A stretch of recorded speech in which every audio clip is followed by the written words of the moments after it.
जय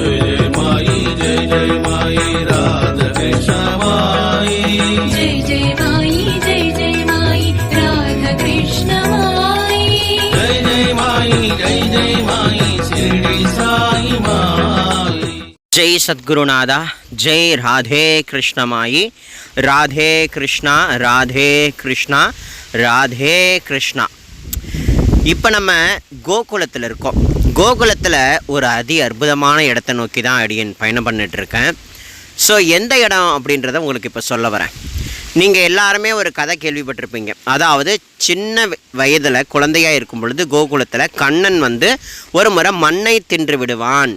மண்ணை தின்னதை உடனே அவங்க ஃப்ரெண்ட்ஸ் எல்லாம் சேர்ந்து யசோதா அம்மா கிட்ட சொல்லும் பொழுது, யசோதா டே கண்ணா விஷமக்காரானே, ஏண்டா நீ மண்ணை தின்னியாடா படுவா அப்படின்னு சொல்லி திட்டும் பொழுது, ஏ வாயை காட்டுறா அப்படின்னு யசோதா மாதா சொல்லும் பொழுது உடனே கிருஷ்ணர் வாயை ஆன்னு திறந்து காட்டினார்.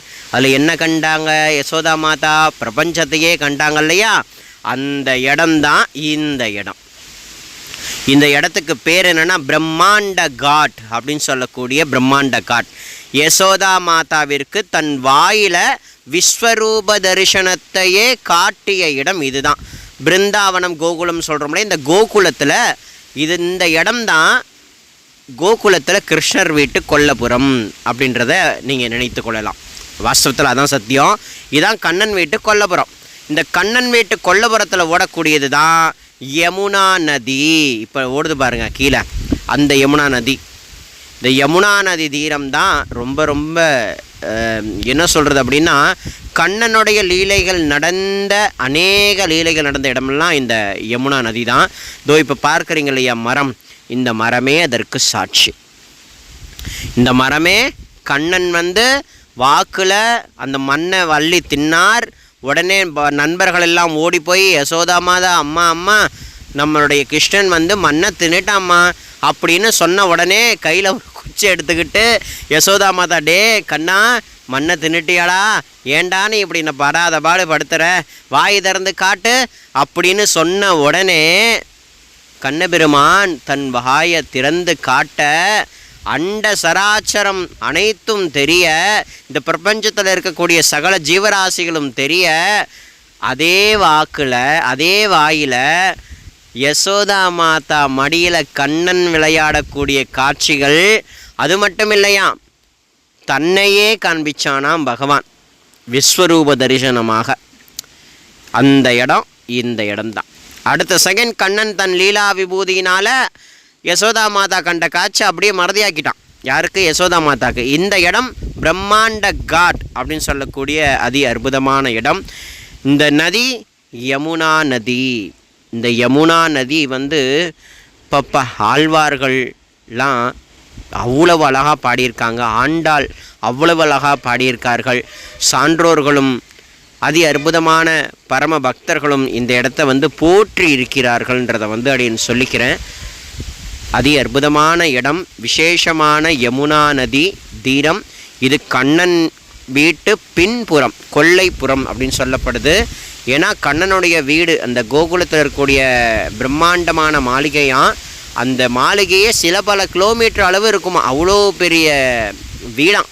அந்த வீட்டில் தான் கண்ணன் வந்து அதை வெண்ணெயை திருடுறது, என்ன சொல்கிறது, அற்புதமான லீலைகள் எல்லாம் பண்ணியிருக்கான் பகவான். இந்த யமுனா நதி தீரத்தில் எவ்வளோ அழகாக இந்த சின்ன குழந்தைகள்லாம் நீச்சல் அடித்து கொண்டு விளையாடுறாங்க பாருங்கள். ஸோ இந்த தீர்த்தத்தையும் அடியன் கையில் எடுத்துக்கொண்டு உங்கள் எல்லாருக்காகவும் பிரார்த்தனை செய்து கொண்டேன். தலையில் புரோக்ஷனமும் பண்ணி கொண்டேன்.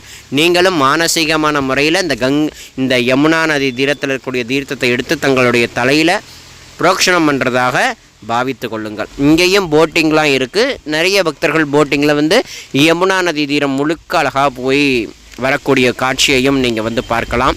இங்கே பிரத்யேகமான ஒரு அற்புதமான ஒரு ஆலயம் இருக்குது. என்ன ஆலயம்னா கண்ணனுக்கே கொண்ட ஒரு ஆலயம். இங்கே வந்து பிரம்மாண்டமான இந்த பிரபஞ்சத்தையே காட்டினான் இல்லையா தன் வாயில். ஆகையினால இந்த இடத்துல அவனுக்கே ஒரு சின்னதான ஒரு கோவிலையும் கட்டியிருக்காங்க. ஸோ அது கரையில் இருக்குது. நான் அந்த கோவிலையும் வந்து உங்களுக்கு படிப்படியாக கட்டுறேன். அக்கறையில் வந்து எவ்வளோ மாடுகள் மேய்து அப்படின்றதெல்லாம் பார்க்கலாம். ஸோ இதெல்லாவற்றையும் பார்க்கும் பொழுது கண்ணனுடைய ஞாபகம்தான் வரும். ஏன்னா கோகுலத்திலேருந்து அடுத்து நந்தகாவிலேருந்து ஒவ்வொரு இடத்துலேருந்தும் ஆயிரக்கணக்கான லட்சக்கணக்கான மாடுகளை கன்றுகளை அழகாக அழைத்து கொண்டு போய் மேய்த்து திரும்பவும் கொண்டு வந்து அதுக்கு இடையில நிறைய அசுரர்களோட சண்டை போட்டு அவர்களை கொன்று குவித்து ஒரு லீலையா 2 லீலையா இந்த ஒரு வயசுலேருந்து 10 வயசுக்குள்ளே எவ்வளவு அரக்கர்களை அவர் கொண்டு குவிச்சிருக்கார். எவ்வளோ பெரிய ஒரு விஷயம். சுவாமியினுடைய திருப்பாதுகை நான் ஒரு கோவில் சொன்னேன்லே, ஏதோ பாருங்கள் இதற்கான சாட்சி இந்த படம் பாருங்கள். இந்த ஒரு மரம் இருக்கு இல்லையா, அந்த மரம் தான் நான் காட்டினேன். இந்த எவ்வளோ அழகாக இருக்க பாருங்கள். பலராமர் இருக்கார், கிருஷ்ணர் இருக்கார், தோழர்கள் இருக்காங்க, காற்றான்னு சொல்கிறார். அந்த மரம் தான் இந்த மரம். அதுக்கு அந்தாண்ட ஒரு மரம் காட்டணும் இல்லையா, அந்த மரம். இங்கே வந்து ஒரு சின்ன பிரசாதம் கொடுப்பாங்க, உருண்டையாக இருக்கும். இது என்னென்னா, இது வந்து மண்ணினால் செய்யப்பட்டதான். ஏன்னா இங்கே வந்து மண்ணை தானே தின்றான் பகவான். ஆகையினால இங்கே மண்ணினாலான ஒரு பிரசாதமும் கொடுக்குறாங்க. லைட்டாக வாயில் நீங்கள் சாப்பிட்டுட்டு மீதத்தை வந்து இங்கே வந்ததனுடைய ஞாபகார்த்தமாக வீட்டில் கொண்டு போய் வைத்து கொள்ளலாம்ன்றது ஒரு ஐதீகம். ஸோ இங்கே இருக்கக்கூடிய கோவிலில் இருக்கக்கூடிய அதி அற்புதமான ஒரு சன்னிதானம் கிருஷ்ண சந்நிதானம். பகவான் தன் தாயான யசோதா மாதாவிற்கு பிரபஞ்சத்தையே காட்டிய இடம், அதன் நினைவாக கட்டப்பட்ட அதி அற்புதமான சுந்தரமான இடம்ங்கிறத வந்து அடியேன் சொல்லிக்கிறேன். இந்த இடங்களுக்கெல்லாம் நீங்கள் கண்டிப்பாக வரணுன்றதையும் வேண்டிக்கிறேன்.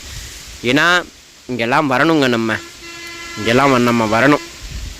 ஏன்னா நமக்கு மோட்சத்தை காட்டக்கூடிய இடம் இல்லை, இதெல்லாம் கொடுக்கக்கூடிய இடம். புரியுதுங்களா? அப்பேற்பட்ட அதி அற்புதமான ஒரு இடம் பிரம்மாண்ட காட். கோகுலத்தில் நந்தகோபருடைய திருமாளிகைக்கு பேக் சைடில் இருக்கக்கூடிய இடம் தான் இந்த பிரம்மாண்ட காட். பிரம்மாண்ட காட்டுன்னு சொன்னால் தான் இங்கே இருக்கிறவங்களுக்கெல்லாம் புரியும். சரிங்களா? ஸோ அவசியம் இந்த இடங்களெல்லாம் நீங்கள் தரிசிக்கணும். இதுக்கப்புறம் வந்து கோகுலத்தில், பிருந்தாவனத்தில், மதுராவில் இன்னும் ஏகப்பட்ட இடங்களை வந்து உங்களுக்கு காட்டுறதுக்காக பிரசாதமாக எடுத்து வச்சுருக்கேன். ஒன்றுட்டு ஒரு நாள் கண்டிப்பாக ஒரு வீடியோவும் வரும். நீங்கள் அதி அற்புதமான முறையில் இந்த பிரசாதத்தை ஏற்றுக்கொண்டு எல்லாம் வல்ல சத்குருநாதருடைய அந்த அருளுக்கு பாத்திரமாகும்படியாக கேட்டுக்கொள்கிறேன். அந்த மரம் தான் இந்த மரம். இந்த மரத்தை வலம் வராங்க பாருங்கள். இந்த இடத்துல தான் அந்த லீலா விபூதி நடந்த இடம். புரியுதுங்களா? ஆகையினால் இந்த மாதிரிலாம் வந்து பார்க்கிறது அப்படின்றது வந்து கிடைக்காது. அடியேன் அனுபவித்தேன். அதை உங்களுக்கு இப்போ இந்த வீடியோ பதிவு மூலமாக பிரசாதமாக தர இந்த பிரசாதத்தை எல்லாரும் தயவு பண்ணி ஏற்றுக்கொள்ளணும். எப்பொழுதும் சொல்கிறது தான், இந்த பிரசாதத்தை நீங்கள் நல்லா அனுபவிச்சுட்டு உங்களுக்கு தெரிந்த எல்லா பக்தர்களுக்கும் ஜனங்களுக்கும் அனுப்பி வைங்க. இந்த இடங்களெல்லாம் வற்றி அவங்களாம் தெரிந்து கொள்ளட்டும். வாழ்க்கையில் ஒரு முறையாவது இந்த இடத்துக்கு போகணுன்ற சிந்தனை உருவாகட்டும். அதற்கு ராதையும் கிருஷ்ணனும் குருநாதனும் பரமகிருபை பண்ணட்டும்ங்கிறத சொல்லிக்கிறேன். அடுத்தடுத்த வீடியோ பதிவில் அடுத்தடுத்த பிரசாதமாக தரக்கூடிய இடங்கள் எல்லாம் ராதா கிருஷ்ண லீலா விபூதி அடங்கிய ஸ்தலங்கள். ராதே கிருஷ்ணா, ராதே கிருஷ்ணா, ராதே கிருஷ்ணா, ராதே கிருஷ்ணா, ராதே கிருஷ்ணா, ராதே கிருஷ்ணா.